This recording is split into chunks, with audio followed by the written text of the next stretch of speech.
Colossos. Graça e paz a vós outros da parte de Deus nosso Pai. Damos graças a Deus, Pai de nosso Senhor Jesus Cristo, rogando sempre por vós, desde que ouvimos falar da vossa fé em Cristo Jesus e do amor que tendes por todos os santos. Por causa da esperança que vos está reservada no céu, da qual já ouvistes pela palavra da verdade, o Evangelho, que vos alcançou e da mesma forma está chegando em todo o mundo, frutificando e se espalhando, assim como ocorreu entre vós, desde os dias em que ouvistes e conhecestes a graça de Deus na verdade. Segundo fostes instruído por Epáfras, nosso amado conservo, leal ministro de Cristo em nosso favor. Ele também nos contou do amor que tendes no Espírito. Por esse motivo também nós, desde o momento em que soubemos desse fato, igualmente, não deixamos de orar por vós e de suplicar que sejais cheios do pleno conhecimento da vontade de Deus, com toda sabedoria e entendimento espiritual. E tudo isso com o propósito de que possais viver de modo digno do Senhor, agradando-lhe plenamente, frutificando em toda boa obra e crescendo no conhecimento de Deus, sendo fortalecidos com todo o poder, segundo a maravilhosa força da sua glória, para que com alegrias tenhais absoluta constância e firmeza de ânimo, dando graças ao Pai que nos tornou dignos de participar da herança dos santos no reino da luz. Amém? Irmãos, algumas palavras iniciais aqui, elas são importantes para tentar chamar a atenção dos irmãos aí para o texto que a gente vai expor nessa noite. Se os irmãos estão bem lembrados, se alguns de vocês estão lembrados, quando a gente fez a exposição da carta aos Efésios, na terceira viagem missionária de Paulo chegou e pregou o Evangelho na cidade de Éfeso, e ele ficou ali mais ou menos uns 2 anos e meio naquela cidade ali, uns 2 anos e meio na cidade de Éfeso, pregando e ensinando a palavra. Então, nós temos o Evangelho se expandindo de uma forma assim, tão grande por toda a Ásia e por toda a Europa. Veja que o Evangelho ele começou com a pregação dos apóstolos lá em Jerusalém. De Jerusalém, o Evangelho foi se expandindo até Antioquia, que virou uma segunda base missionária da igreja no primeiro século. De Antioquia, o Evangelho chegou em Éfeso, que era praticamente a segunda ou a terceira cidade mais importante da Ásia, né? Então, o progresso do Evangelho foi de uma forma assim enorme, né? Jerusalém, Antioquia e depois Éfeso, né? Então, Éfeso foi uma cidade a qual o apóstolo Paulo dedicou um tempo muito grande mesmo. Os irmãos, ao ler as cartas de Paulo ou as viagens missionárias dele, vê que determinada cidade ele passava uma semana, passava pouco tempo mesmo. Algumas cidades passavam meses, mas a cidade de Éfeso era tão importante que Paulo passou aproximadamente lá mais de 2 anos naquela cidade, ensinando e compartilhando o amor de Deus. E dali da cidade de Éfeso, o Evangelho se espalhou por todo o mundo, se espalhou por todas as cidades do mundo. É importante dizer para os irmãos o que? Se o Evangelho que chegou em Éfeso foi tão importante, que dali os colaboradores de Paulo ali, ou seja, os cooperadores de Paulo, os missionários que estavam ali, levaram o Evangelho para as outras cidades que estavam próximas à cidade de Éfeso, que era essa cidade mais importante.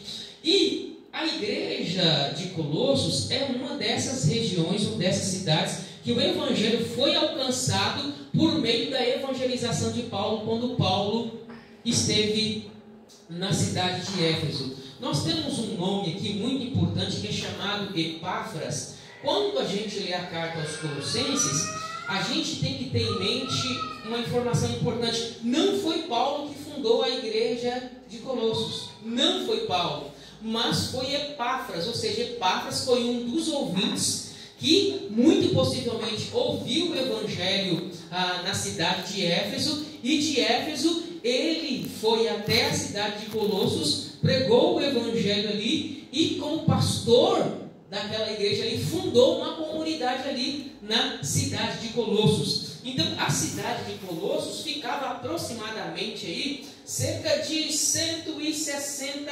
quilômetros, mais ou menos, da cidade de Éfeso, ou seja, 160 quilômetros ao leste de Éfeso. 160 quilômetros daqui aonde? Daqui aonde? São José dos Campos. São José dos Campos. Então vamos imaginar isso, bem nossa, assim. Daqui de Cotia, vamos imaginar que aqui fosse Éfeso, mais ou menos a cidade de Colossos ficava muito possivelmente em São José dos Campos. Então, o Epáfras aqui se tornou um discípulo de Paulo, um cooperador de Paulo, um ministro de Paulo, que quando Paulo, naquele tempo todo que ficou na região de Éfeso, havia fundado aquela igreja, eles saíram e pregaram o evangelho.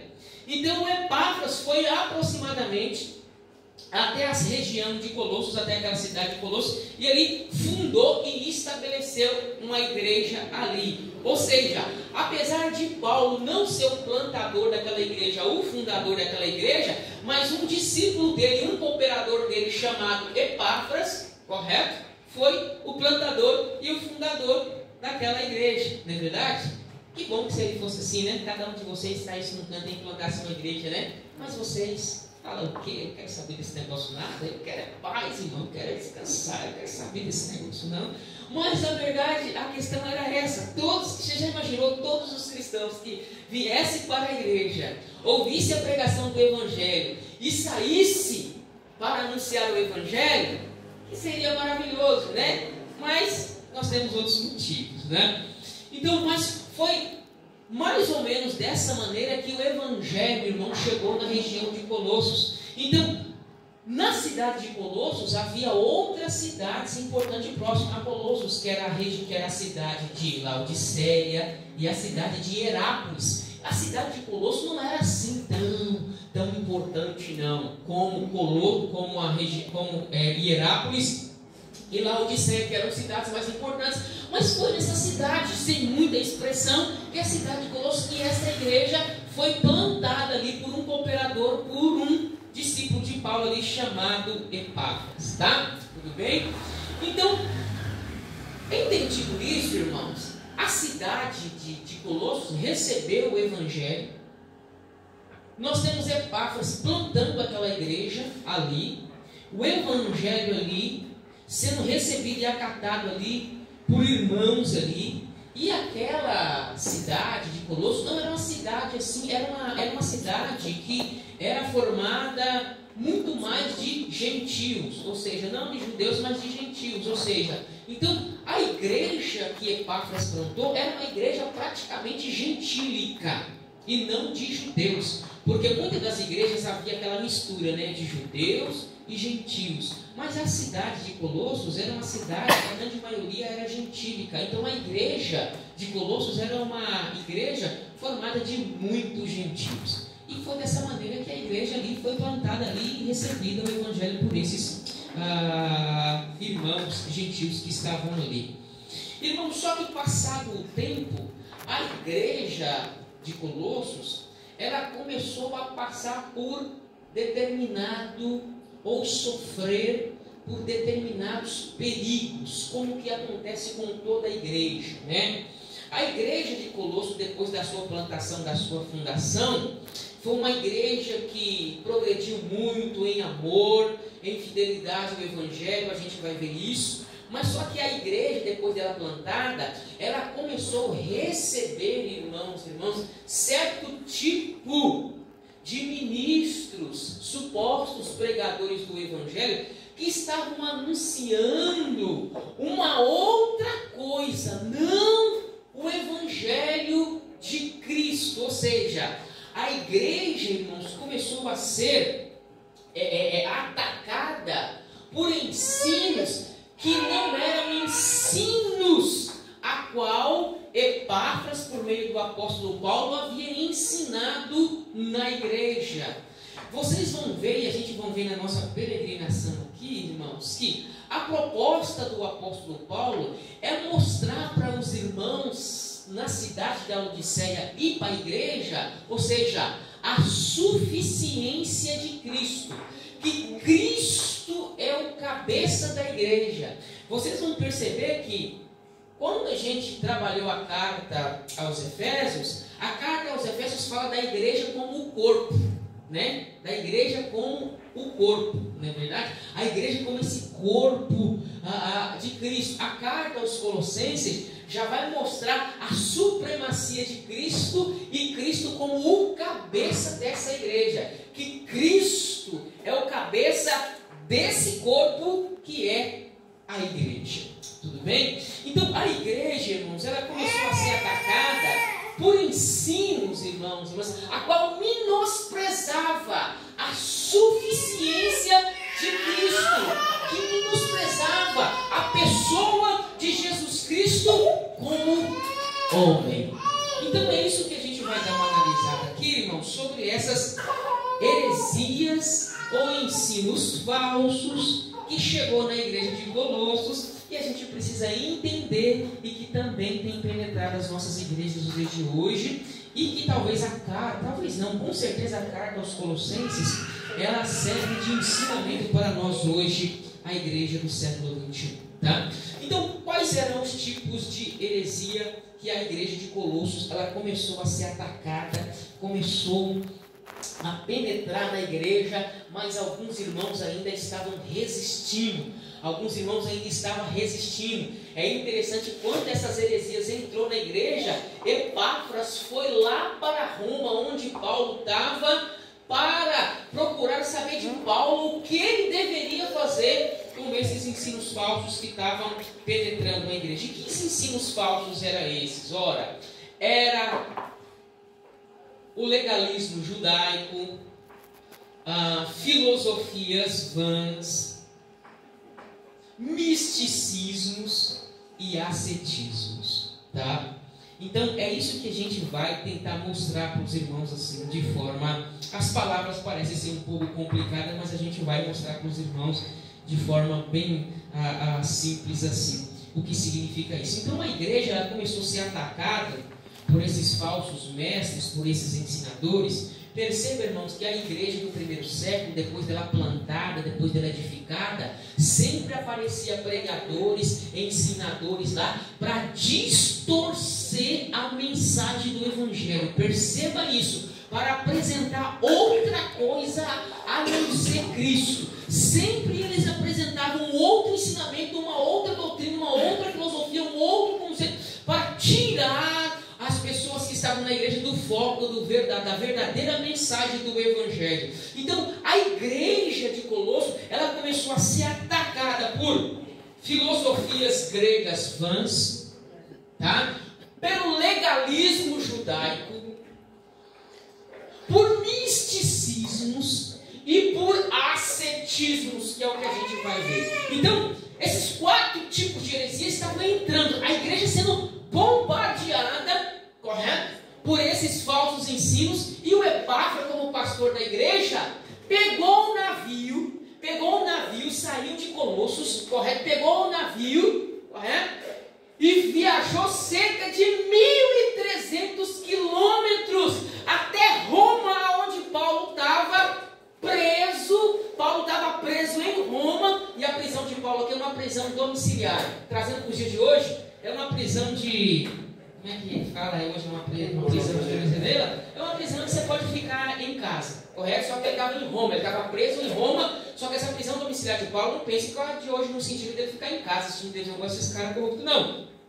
É que ele estava preso em Roma. Essa prisão domiciliar dele em Roma é que havia, não uma tornozeleira, mas 2 soldados romanos sempre ao lado dele, e ele não poderia sair de Roma em hipótese alguma, porque ele estava esperando o julgamento dele. É dessa maneira que você esperava o julgamento. Então ele estava preso ali em Roma, uma prisão domiciliar, até o julgamento dele sair, porque ele havia apelado para César, porque ele era também um cidadão romano. Então Epáfras saiu de Colossos, pegou um navio, 1.300 quilômetros, correto? Praticamente aqui de São Paulo até Minas Gerais, praticamente até Minas Gerais, que está 1.300 quilômetros, praticamente isso. Até Salinas, eu acho, não me engano, 1.300 quilômetros praticamente, 1.300 quilômetros. Saiu e foi até Roma, correto? Para buscar conselho de Paulo para ver o que Paulo poderia fazer. E quando Epáfras chegou lá e contou para Paulo o que estava acontecendo, o Paulo vai escrever essa carta aos Colossenses, tá bom? Diz assim a palavra do Senhor Jesus. Paulo, apóstolo de Jesus Cristo, por vontade de Deus, e o irmão Timóteo. Ou seja, quando Paulo escreveu essa carta, o Timóteo estava junto com ele, né? O Timóteo também é um discípulo de Paulo. Então Paulo estava em Roma, nessa prisão domiciliar, correto? E aguardando o seu julgamento. E Timóteo está junto com ele. Aí o versículo 2. Aos santos, quem são esses santos aqui? Aos irmãos que estão em Colossos, certo, irmãos? Aos santos, correto? Então não há dificuldade nenhuma de chamar os irmãos ou as irmãs de santos, correto? Porque esse é um linguajar paulino, tá? O apóstolo Paulo chamava os irmãos da cidade de Éfeso, os irmãos da cidade de Colossos e outras igrejas de santos, tá bom? Santos e leais irmãos em Cristo que estão em Colossos. Ou seja, os irmãos são santos, servos de Deus, correto? E leais irmãos em Cristo que estão, ou seja, isso significa que havia irmãos na cidade de Colossos e na igreja que estavam permanecendo leais a quem? A mensagem do Evangelho. Mas alguns, muito possivelmente, estavam dando ouvido, correto, a esses falsos ensinos, levado por esses falsos pregadores, apresentando outro estilo de vida, outra forma de alcançar a salvação, outra forma de se viver e de se agradar a Deus. Mas há irmãos na igreja de Colossos que eram leais, correto? E que eram fiéis, santos em Cristo e leais em Cristo que estão em Colossos. Graça e paz a vós outros da parte de Deus nosso Pai. Então nós temos aqui aquilo que a gente já falou para os irmãos muitas vezes, correto? Uma saudação inicial. Então Paulo aqui se apresentando, correto? Dando uma saudação inicial aqui aos irmãos que estão em Colossos, correto? Agora, a partir do versículo de número 3, nós temos aqui uma ação de graças. Uma ação de graças que vai do versículo 3 até o versículo de número 8. Que diz assim, olha, o que é essa ação de graças? Damos graças a Deus, Pai de nosso Senhor Jesus Cristo, rogando sempre por vós. Então, Paulo é um apóstolo que, desde quando ele soube da plantação da igreja, da fundação da igreja em Colosso, Paulo é um servo de Deus que sempre está rogando e está orando pelos irmãos de Colosso, tá? Versículo 4. Desde que ouvimos falar da vossa fé em Cristo Jesus, olha, desde que ouvimos falar da vossa fé, desde que a igreja foi plantada, desde que a fé foi plantada no coração dos irmãos lá na região de Colosso, na cidade de Colosso, tá? Desde que ouvimos falar da vossa fé em Cristo Jesus e do amor que tendes por todos os santos, ou seja, uma igreja realmente caridosa, de irmãos que realmente amavam uns aos outros em Cristo Jesus, né? Uma igreja bem receptiva aqui e que eles receberam a fé em Cristo Jesus, passaram a crer em Jesus, passaram a confiar em Jesus. Perceba que é o primeiro ato, crer em Jesus, confiar em Jesus, e o amor de Jesus estava transbordando no coração dele, e esse amor de Cristo Jesus não era algo simplesmente algo cognitivo, mas era algo que se aplicava na vida dos irmãos e da comunidade, correto? Assim como Cristo amou eles receberam essa mensagem desse amor, que Jesus os amou, entregou a vida dele por eles na cruz do Calvário. Esse amor foi plantado no coração da igreja, e esse amor, irmãos e irmãs, não parou ali. Esse amor era refletido na vida da comunidade, correto? É isso que deve ser o Evangelho, a nossa doutrina, o nosso ensino. Que pena que a gente é racionalista demais, a gente é intelectual demais, a gente é racionalista demais, é intelectual demais. As nossas definições de amor, as nossas definições de bondade, tudo isso só para no campo da cognição. Não. A mensagem cristã, ela é diferente dos conceitos filosóficos, diferente dos conceitos desse mundo. A prática deveria ser o quê? A gente ouviu do amor que Cristo nos amou, só que esse amor de Deus para conosco, ele não é simplesmente um conceito, ele não é uma filosofia de abstrações. A gente é muito bom para falar de amor, de verdade, isso é maravilhoso, é muito fácil você pegar um microfone e ficar falando esses conceitos de amor, mas a nossa teologia, o nosso ensino é diferente, e isso pelo menos deveria, correto? Refletir nas nossas vidas. De que maneira? Da mesma maneira que Deus amou o mundo, de tal maneira que deu o seu Filho amado. Deus, ao falar de amor, Ele provou o amor dEle, entregando o seu Filho, enviando o seu Filho, e seu Filho morrendo na cruz do Calvário. Isso sim é definição de amor. Então Deus não só fala, não está no campo da cognição, não está no campo da filosofia e da discussão. Igual a gente, homens pós-século XIX, a gente só sabe discutir as coisas no campo da cognição. Mas nós deveríamos falar do amor através de uma vida prática. E aqui está a pedra no nosso sapato. Aqui a gente deve reconhecer que a igreja do primeiro século, quando ela fala de amor, quando ela fala de bondade, isso foi mostrado pelo exemplo que Cristo fez na cruz. Como é que o Senhor Deus mostrou o amor dele por nós? Enviando o Filho dele. O que o Filho dele fez? Morreu na cruz do Calvário por nós. Isso é a verdadeira prova de amor.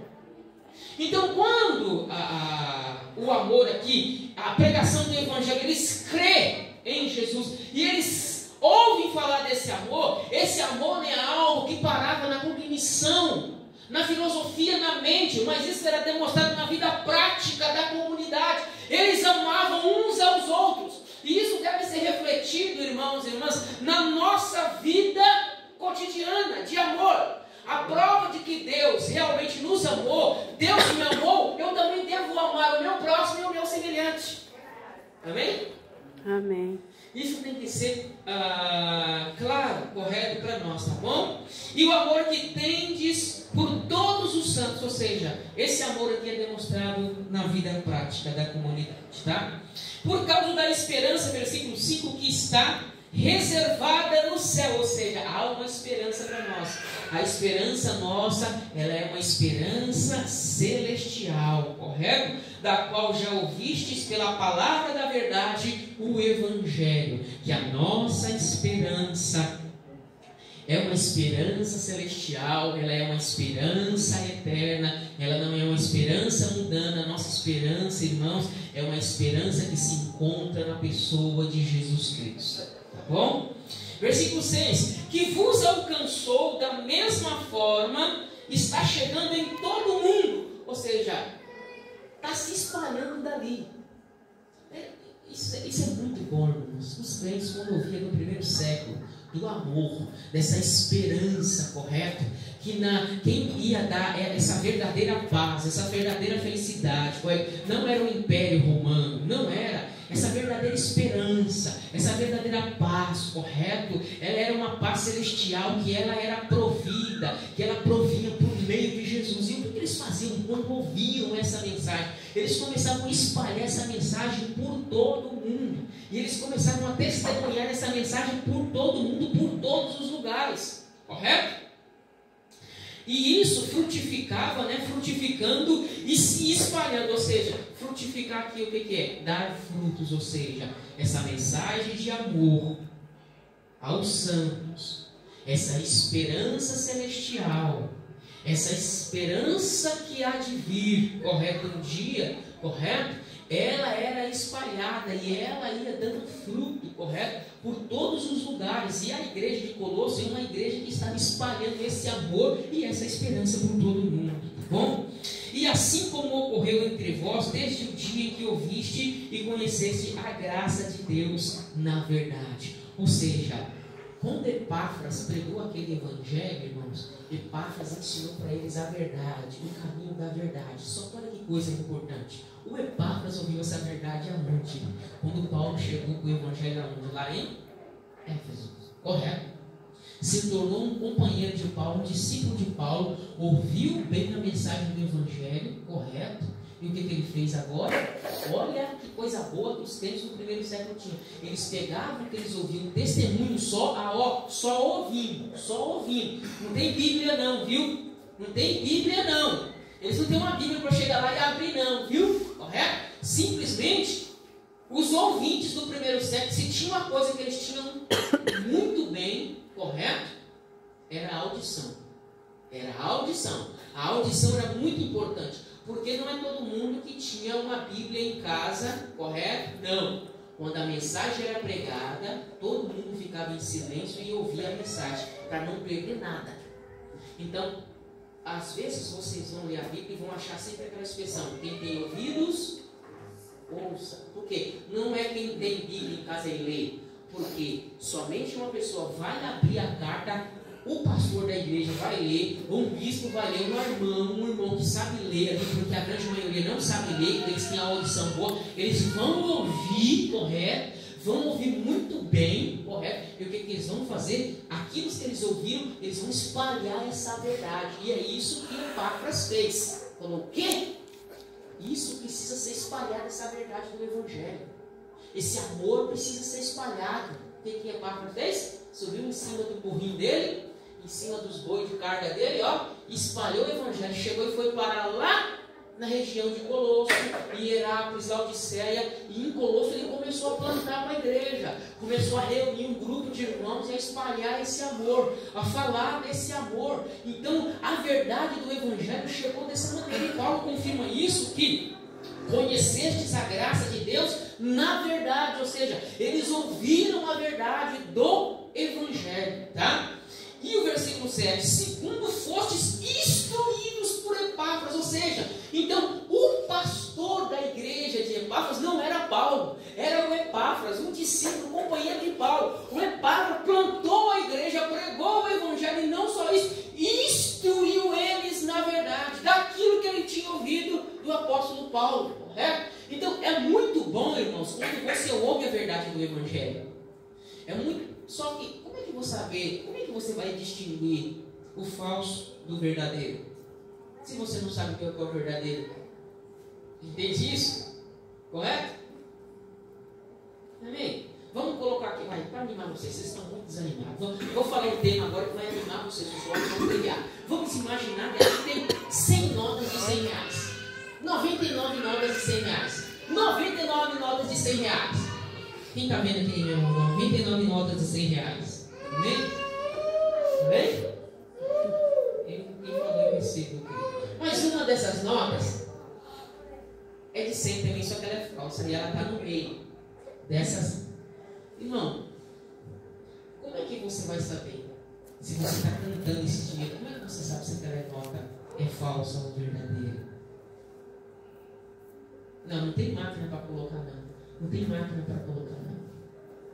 Não tem máquina para colocar, não. Para saber o que é, não. Assim, para você distinguir o falso do verdadeiro, você precisa conhecer de fato o verdadeiro. Se você não conhece a verdade, como é que você vai saber se alguém está te contando uma mentira ou não?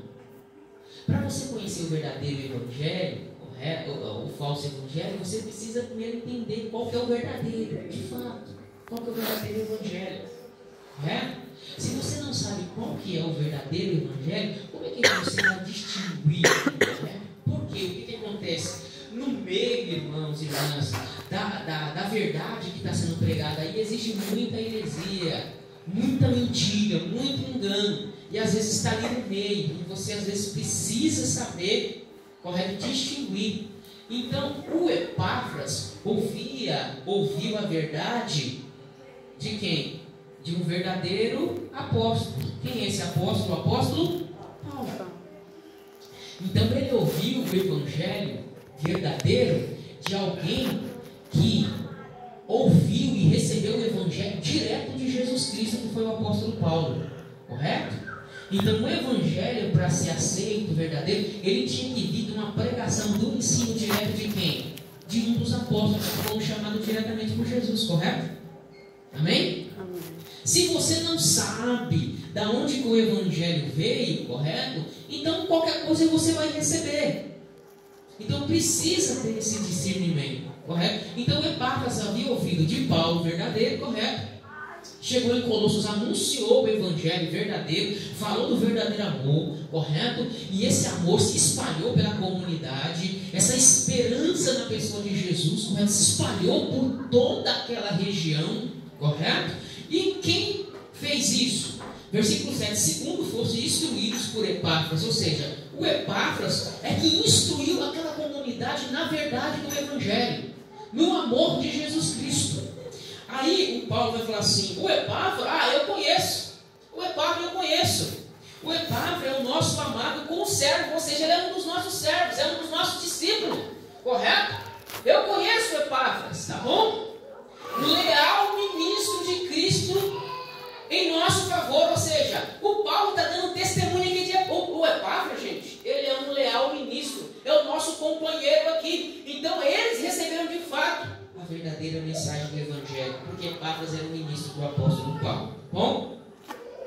Aí no versículo 8, ele também nos contou do amor que tendes no Espírito. Ou seja, o Epáfras falou, Paulo, sabe aquela igreja no início, quando abre, como todo pastor gosta, sabe? A igreja trabalha, é aquele amor, perceba isso para você ver, irmão. A igreja, toda a igreja plantada nos seus primeiros anos, ou nos seus 6 primeiros meses, ela é uma benção.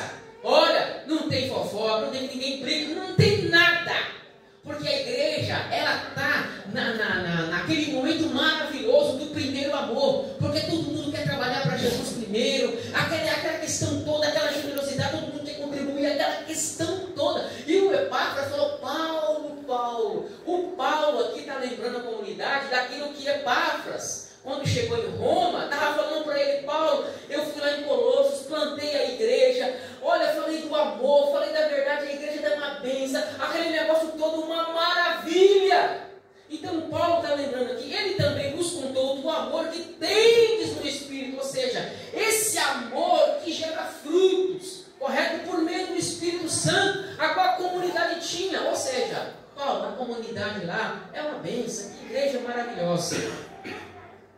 Só que no decorrer da mensagem, a gente vai ver que o Epáfras vai falar dos perigos que a igreja começou a vivenciar depois. Que a igreja começou a ser atacada por esses falsos ensinos, esses falsos mestres que chegaram lá na comunidade. De que maneira que a gente pode... Deixa eu fazer uma aplicação bem básica aqui, em que sentido? Por exemplo, vamos imaginar que a igreja se reunia na casa de um irmão. Aqui, na casa de um irmão, o culto era celebrado na casa de um irmão, e mais para frente a gente vai falar quem é esse irmão, correto? E a igreja se reunia na casa de determinado irmão, e o Epáfras ali pregava e instruía. Só que no meio ali dessa igreja, no culto dos irmãos, na casa dos irmãos, às vezes vinha determinadas pessoas com outros tipos de pensamento e filosofias, outros tipos de doutrina. Ouvia o ensino de Epáfras, a pregação de Epáfras, e vendo que ali tem um grupo de irmãos ali. E esses irmãos começou a atacar, correto? Os ensinos de Epáfras, correto? De que maneira? Correto? Olha, está vendo esse ensino de Epáfras? Não é bem assim não. Não é bem por aí não. Não é bem por aí não é bem assim não. Nos ouvidos, as pessoas sabem o que ele falou? Não é bem assim não é assim não. Então algumas, não é assim não. E as pessoas começaram a dar determinado ouvido para esses tipos de pessoas. Hoje, nos dias de hoje, é a mesma situação. De que maneira? Deixa eu fazer uma aplicação aqui. Todo pastor de igreja, ele tem que ter em mente o seguinte: toda pregação que um pastor prega na igreja no domingo, correto? O pastor tem que ter em mente o quê? Que os que estão ouvindo ele, correto? Não estão só ouvindo ele. Antigamente a pregação do pastor não era tão concorrida assim, não havia uma concorrência. Mas hoje está demais depois das mídias sociais. Por exemplo assim, Se eu estou pregando a carta aos Colossenses, nas mídias, na internet, eu sei que a grande maioria dos senhores ouve outros pastores. Então, essa é a grande questão. A grande questão é que a igreja hoje, ela não só ouve o seu pastor ou a sua liderança. A igreja também ouve milhares de pregadores na onde? Na televisão, no YouTube, na internet, correto? Nas mídias sociais. Então, irmão, é aí onde que a gente tem que tomar cuidado. É aí onde a gente tem que tomar muito cuidado mesmo, irmãos, com essa questão. Por quê? Porque hoje é uma concorrência muito grande mesmo com a questão da pregação do Evangelho. Está chamando a atenção? Quem está chamando a atenção dos irmãos aí? Um carro que saiu dentro, que deu uma redadinha e outra, e dá um lado oferecendo no fundo dele. Ah, tá bom. Ok. É bom ele lá mesmo dar uma olhada lá. Ô Jesus. Ah, meu Deus, eu estou muito frio, Jesus, agora. Então, irmãos, a pregação do Evangelho, ela é bem concorrida nos dias de hoje. Ela é bem concorrida mesmo em que sentido? No sentido em que, mesmo que a gente pregue o Evangelho hoje, existe outras pessoas também que estão pregando, correto? Usam o mesmo texto e a mesma mensagem que vocês estão ouvindo, correto? Então é muito importante entender isso. O versículo 9 diz assim: por esse motivo também nós, desde o momento em que soubemos desse fato, igualmente não deixamos de orar por vós e de suplicar que sejais cheios do pleno conhecimento da vontade de Deus, com toda sabedoria e entendimento espiritual. O apóstolo Paulo aqui, dos versículos 9 até o versículo 12, o apóstolo Paulo está orando para o progresso espiritual da igreja.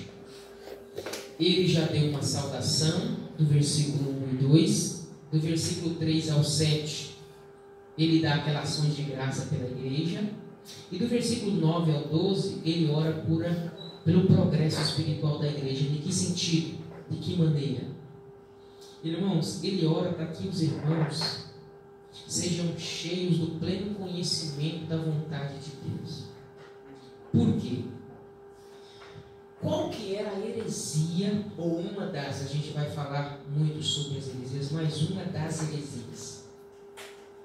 Havia um determinado grupo que estavam espalhando que tipo de heresia na igreja de Colosso. Deixe-me aqui introduzir para vocês aqui nenhuma dessas heresias. Era o seguinte: olha, Deus não está tão perto do povo, não. Não. Esse Jesus aí que o Epáfras está falando, que ele ouviu desse apóstolo Paulo aí, a história não é bem assim, não. Olha, Deus está muito longe de nós. Deus está muito longe desse mundo a qual nós vivemos. Deus, ele é um ser que ele está muito longe. Ele não é um Deus que está próximo do seu povo. Não. Sabe por quê? Porque a matéria, esse mundo aqui a qual nós vivemos, inclusive cada um de nós, essa matéria, esse mundo, ela é má. O mundo é mau, a matéria é má. Vou tentar, é sempre uma tentativa fazer vocês entenderem isso de uma forma bem simples e básica, para vocês entenderem e começar a girar na mente de vocês que tipo de heresia, correto, que estava circulando na igreja de Colosso. Que tipo de ensino estava sendo introduzido na igreja de Colosso.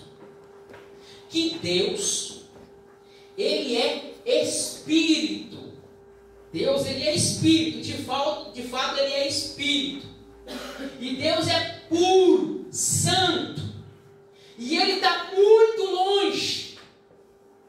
Esse Deus, por ele ser Espírito, por ele ser puro, por ele ser santo, logo, ele não pode entrar em contato com esse mundo presente, com essa matéria.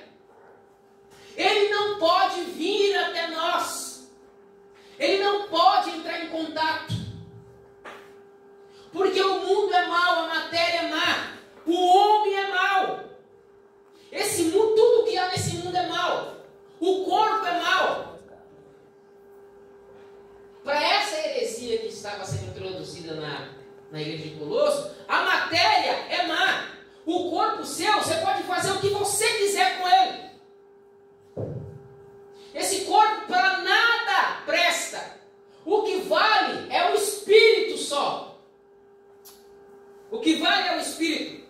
A matéria é má, o corpo é mau. Logo, Deus que é puro, que é santo, não pode entrar nesse mundo, vir até esse mundo. Deus não pode.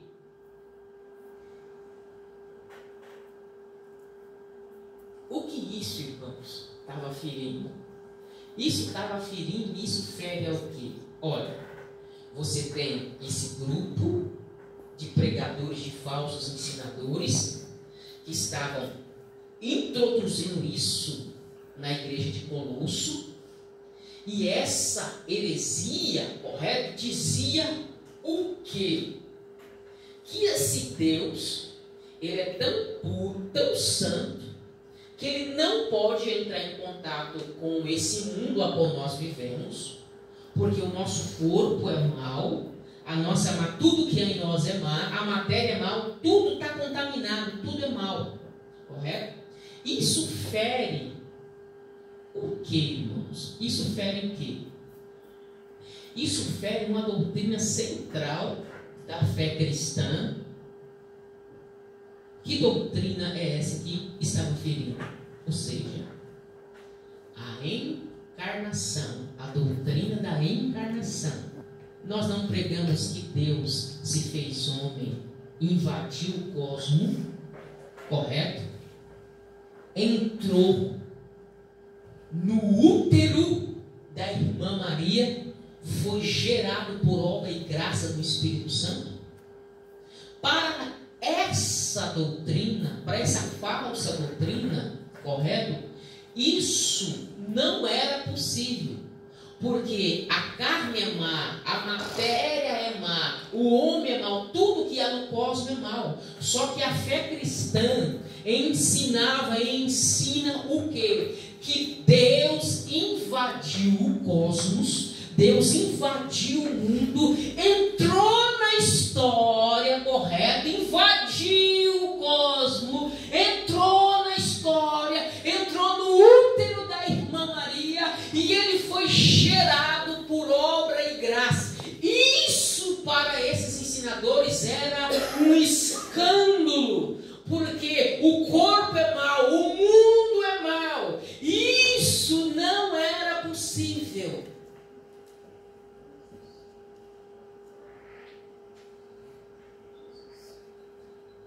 Amém? Quem está entendendo aí, diga amém. Amém.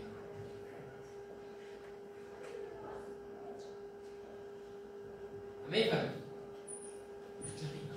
Então, o que nós temos aqui, irmãos?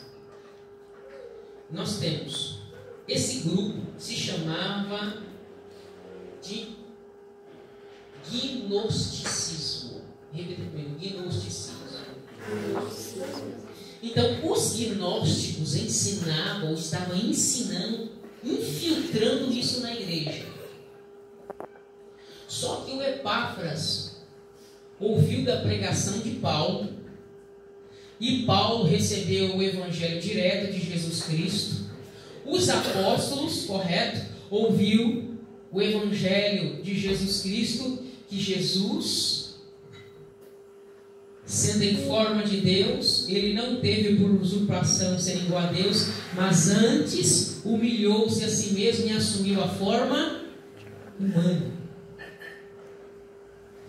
Deus entrou na história, Deus entrou no cosmos, Deus assumiu uma forma humana. E os gnósticos estavam ensinando para a comunidade, tentando dizer para eles que isso era mentira, que isso não é possível, porque o mundo ao qual nós vivemos é um mundo mau, a matéria é má, a carne, tudo em nós é mau. Logo, esse ensinamento de que Deus entrou na história por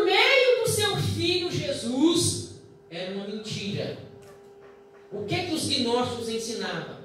Que aquele Jesus, que esses apóstolos estavam ensinando, que Epáfras ouviu do apóstolo Paulo, aquele Jesus, aquele Deus lá, esse Jesus, ele não era um homem de verdade.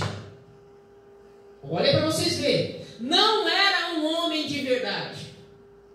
Não era um homem de verdade. Na verdade, aquilo era... Deixa eu arrumar um linguajar aqui para a juventude entender. Ele era um holograma, ou seja, era algo semelhante, parecido, mas não era um homem. Jesus assumiu o corpo de um homem, mas na verdade não era. Era um homem aparente, mas não era um homem. Então tudo aquilo que os apóstolos viram Jesus realizar e fazer, aquilo era uma imagem aparente, não era de verdade. Porque Deus, sendo santo, puro, imaculado, o santo não vai se misturar com o profano. O Deus que é santo, cheio de virtudes, não pode se contaminar com aquilo que é impuro. Porque a matéria é má, a carne é má, o mundo está corrompido. Ou seja, logo aquilo que Deus fez, assumindo um corpo humano, nascendo, vivendo, como criança, como adolescente, tudo aquilo era aparente. Olha para vocês verem. Porque Deus, sendo santo, não pode assumir um corpo humano. Porque a nossa carne, a nossa humanidade está corrompida. E isso, irmãos e irmãs, é uma das heresias das quais a gente vai apresentar tantas outras para vocês, tá? Porque se passar todas assim de uma vez, aí você não pega nem tudo e nenhuma. É melhor você guardar uma por domingo. Então, esse grupo chamado de gnósticos estavam infiltrando isso dentro da igreja, correto? Que Deus está muito longe, está tão afastado que esse Deus, ele não é um Deus imanente, não é um Deus que está perto. E esse Deus que se manifestou, correto, em um corpo humano, correto? Ele é aparente, não era um corpo de fato humano de verdade, era um corpo aparente, correto? Não era. Então parece, mas não é. E isso, irmãos e irmãs, vai ferir essa doutrina, ou as doutrinas principais, centrais do cristianismo, que é a doutrina da encarnação. Que Deus, ele invadiu a história, assumiu, correto, a forma humana, correto? E mesmo em um corpo humano, correto, ele ainda continuou santo, perfeito, justo e santo, e não pecou. Então, por isso essa doutrina, ela tem que ser rechaçada. E eles vão ensinar ainda na igreja de Colosso que a única possibilidade de se alcançar, de ter acesso a Deus, tem que ser por meio de intermediários, por meio de seres intermediários. E quem são esses seres intermediários? São os anjos. Essa comunicação direta que está falando, essa barreira que foi quebrada, que agora o homem tem acesso a Deus por meio da obra de Cristo, isso é uma mentira. Que o ser humano caído, pecador, não pode ter acesso ao santo, ao divino. Isso só é possível por meio de intermediários. E esses intermediários são os anjos. E o que vai acontecer na igreja de Colosso, irmãos e irmãs? A igreja de Colosso vai começar a fazer culto para anjo, correto? Vai fazer culto para anjo. Anjo vai sim começar a receber aquilo que é para o que nós vamos perceber nessa caminhada nossa de exposição importantíssima? Por quê? O que o Paulo vai fazer na carta dele aqui? Primeiro nós vamos concluir falando aqui sobre o que Paulo está orando aqui para a igreja, que é a minha oração e que é o que a gente tem que orar pela igreja evangélica brasileira.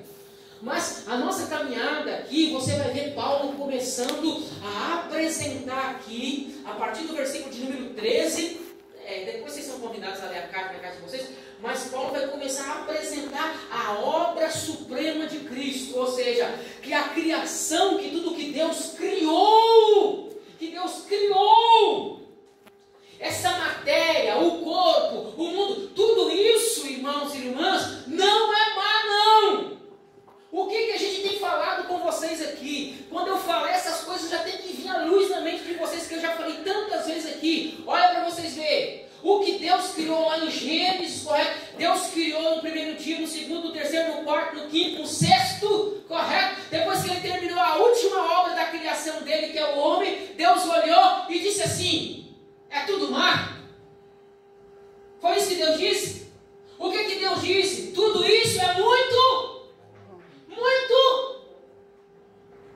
é muito bom. Então a criação de Deus é algo muito bom. E Paulo vai começar a apresentar a supremacia de Cristo, porque olha, toda a criação foi criada por meio de Cristo. Tudo foi criado por Ele. Tudo que existe no cosmo, fora do cosmo, tudo existe por Ele e para Ele. Vocês vão ver isso. Então Paulo vai começar a mostrar para a igreja que a obra de Cristo é uma obra gloriosa, é uma obra boa. E o que mais a gente vai tentar transmitir para os irmãos aqui, sempre é uma tentativa, é um desafio, só se o Espírito Santo convencer vocês mesmo, porque eu sei que a mente nossa, racionalista, às vezes está impregnada com esse gnosticismo. Por quê? De que maneira? Isso é gnosticismo. Olha, gente, eu tinha uma pegada gnóstica na minha vida, me libertei, graças a Deus, quando a verdade do Evangelho chega. De que maneira? Olha, você está vendo esse mundo aqui? Está vendo tudo aí, ó? Se você se identificar, você fala um amém se você tiver coragem. Mas eu pensava assim, olha, quer saber de uma coisa? A gente precisa ir morar em outro lugar. E esse outro lugar é o céu. Correto? Então a gente aqui, esse mundo aqui não tem jeito. Olha para você ver. Isso aqui é terrível, irmão. Esse mundo, correto? Está de mal a pior. Olha para vocês verem. Olha o pensamento aí. Tem traços gnósticos. Havia. Tudo isso aqui é mal. Esse mundo é mal. Sabe o que a gente vai fazer? Vamos morar com Jesus lá no céu. O céu é maravilhoso. E meu céu era o céu dos ursinhos carinhosos, tá? Eu ia pular no arco-íris, lá no final ia ter pote de ouro, ia deitar na nuvem, voar para lá igual o Gabriel, o Sarafael, ia ficar voando lá. Por quê? Tudo aqui é mal. Ó, essa matéria é má, esse mundo é mal, tudo aqui vai ser destruído, tudo aqui vai pegar fogo, e isso aqui a gente vai para outro lugar. Sabe o que é isso, irmão? Gnosticismo. Isso é muito gnóstico. Você está olhando para a criação de Deus. É que vocês não. Talvez eu deveria melhorar minha expressão, falar com mais voz de pregador, cheio do Espírito Santo, né? Porque quando eu falo parece que não tem noção nenhuma, né? Eu já falei para vocês. A gente quer ir embora de Cotia e quer morar no Morumbi ou no Alphaville, porque a gente acha que aqui é tudo mal e ruim, lá é bom. Não quero dizer para você. Irmãos, a gente quer ir embora de Cotia porque aqui ainda não foi criado novo céus e nova terra. Você acha que o postinho da Atalaia é ruim porque lá ainda não foi transformado em novo céu e nova terra. Você olha aquilo como obra má, como obra perversa. Tudo nesse mundo a gente olha como ruim. E tudo isso é obra, criação de Deus. Veja como a gente tem pensamento e traços gnósticos. A gente tem que olhar, irmão, esse mundo com o olhar da ressurreição. Essa é a palavra que eu estava procurando. A gente tem que olhar a obra de Deus a partir da ressurreição de Cristo.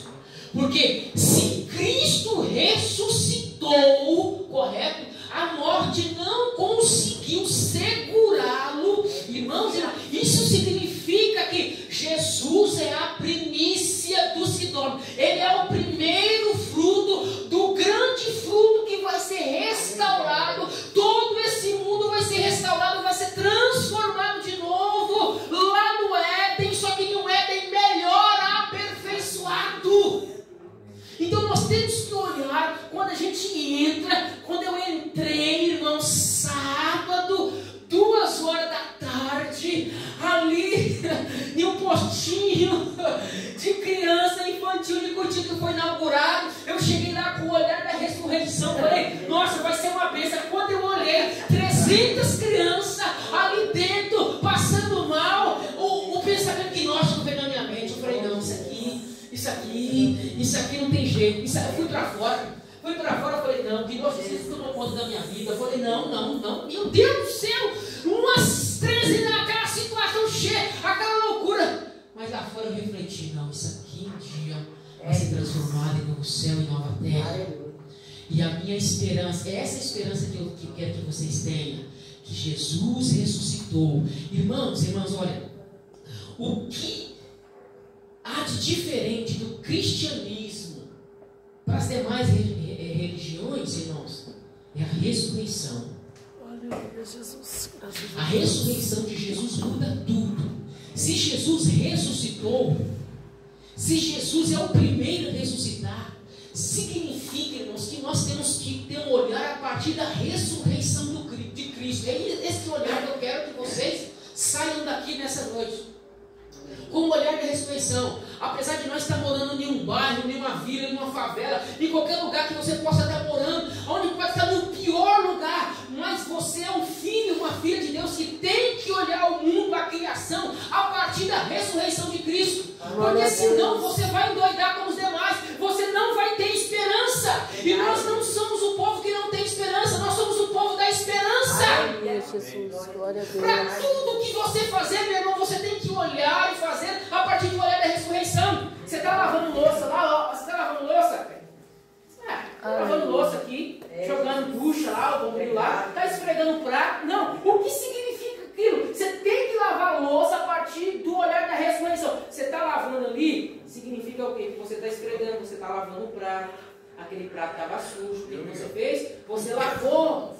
Aquele prato não estava sujo, aquela panela não estava sujo, você poderia deixar ele sujo, correto? Mas o olhar da ressurreição, esse olhar que você tem que ver, que aquele prato que estava sujo, você lavou, esfregou, e ele voltou de novo a ser usado. Glória a Deus.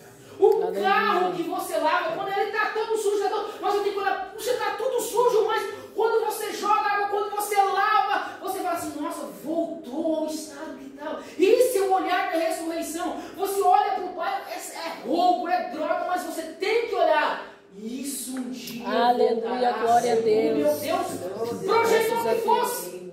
Esse mundo vai voltar a ser o que Deus projetou que ele fosse. Porque a criação de Deus no início, Deus olhou e falou, gente, é muito bom. Eu não sei se vocês já pararam por essa experiência. Assim, quando a Bíblia diz que Deus descansou, as pessoas dizem no sétimo dia Deus descansou. Os adventistas acham que Deus descansou e colocou os braços e vou descansar. Porque nós ocidentais, quando falam em descanso, a gente pensa o quê? Cama, coberta, descansar na rede. Não, o olhar bíblico oriental é diferente. Quando se fala em descanso, é que Deus se realizou, se completou diante daquilo que ele fez.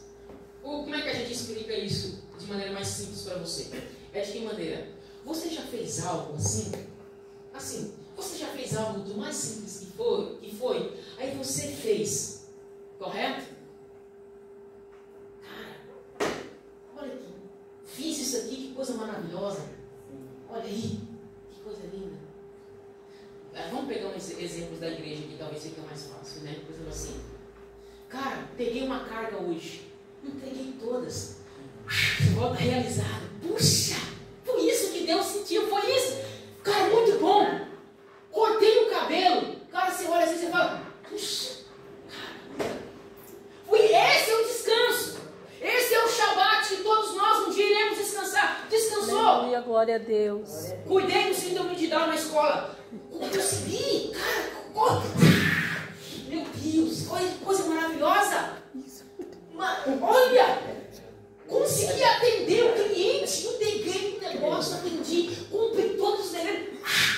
Cara, entreguei a missão, consegui cumprir a minha meta hoje. Você acha essa expressão de realização? Cara, nós ocidentais temos essa expressão. Cara, ficou da hora. Maravilhoso. Cara, Aleluia, glória a Deus. Foi isso que Deus fez quando Ele Grande criou o mundo. Deus, aleluia, Aí Jesus, agora, que o graças te pensamento damos, nosso, sei lá Pai. o quê? Isso aqui não tem jeito não. Vamos mandar bomba mesmo, vamos explodir tudo isso aqui. Sabe o que a gente vai fazer? Vamos morar no céu com o Senhor. Aí o que acontece? Os gnósticos, eles vão fazer o quê? Eles vão dar ênfase só na parte espiritual. Para eles o que importa é o espírito. Olha para vocês verem. Para nós, aqui esse pensamento gnóstico, a gente vai sair daqui. Esse corpo nosso para nada presta mesmo e a gente vai para o céu, viver em espírito lá com o Senhor. Isso é gnosticismo. A mensagem do Evangelho, ela é uma mensagem completa que não salva só o espírito. Ela salva você por completo. Corpo, alma e espírito. O corpo é importante. O corpo é importante. Por que o corpo é importante, irmãos e irmãs? Porque foi Deus que criou o homem à sua imagem e semelhança. O corpo, a carne é importante.